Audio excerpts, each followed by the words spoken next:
The Democratic Alliance has come out swinging, taking direct aim at President Cyril Ramaphosa for what they call a dangerous and reckless endorsement of Zimbabwe's failed land grabs.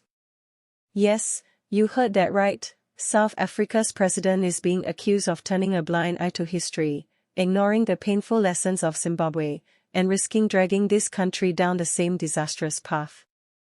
And let's be honest, when Zimbabwe went down that road of land seizures, what followed was chaos, collapse of food production, a ruined economy, millions fleeing the country, and an international image that never fully recovered.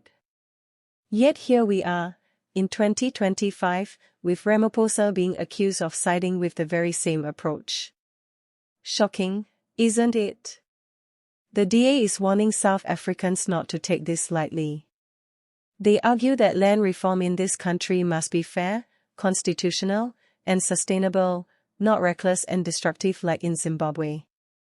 And they say Ramaphosa's support for Zimbabwe's so-called land reform success is nothing more than a dangerous political gamble, designed to win him points with factions inside the ANC. But while politicians play games, ordinary South Africans could pay the ultimate price if this path goes wrong. This is where the DA has been firm. They are not against land reform, they are against chaos. They remind us that South Africa has a unique opportunity to address historical injustices without repeating the mistakes of our neighbors.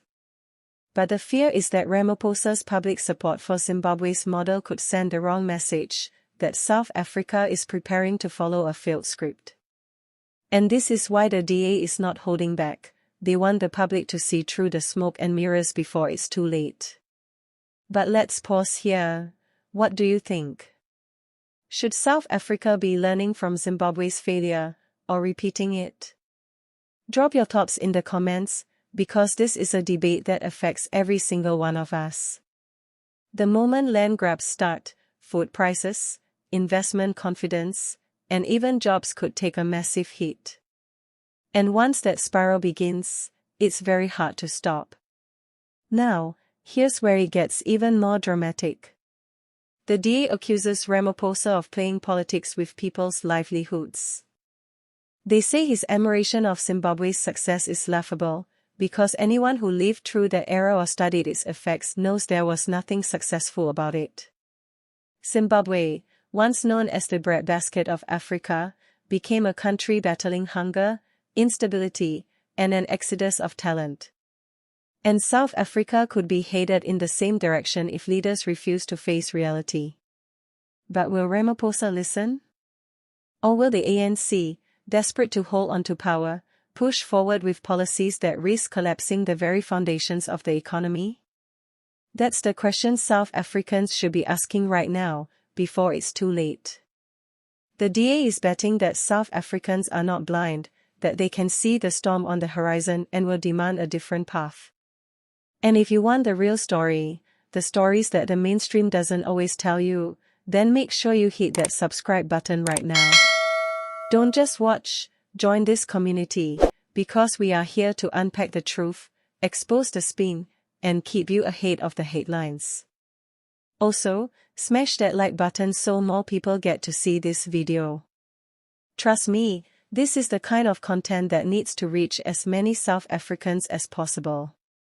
So, as the DA and Ramaphosa lock horns over the future of land reform, the stage is set for one of the most critical debates in South Africa's democratic history.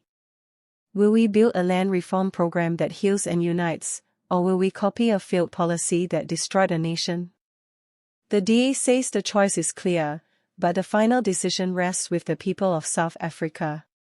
Stay tuned, stay sharp, and don't forget, subscribe now for more explosive updates and deep dives that will keep you thinking long after the cameras stop rolling.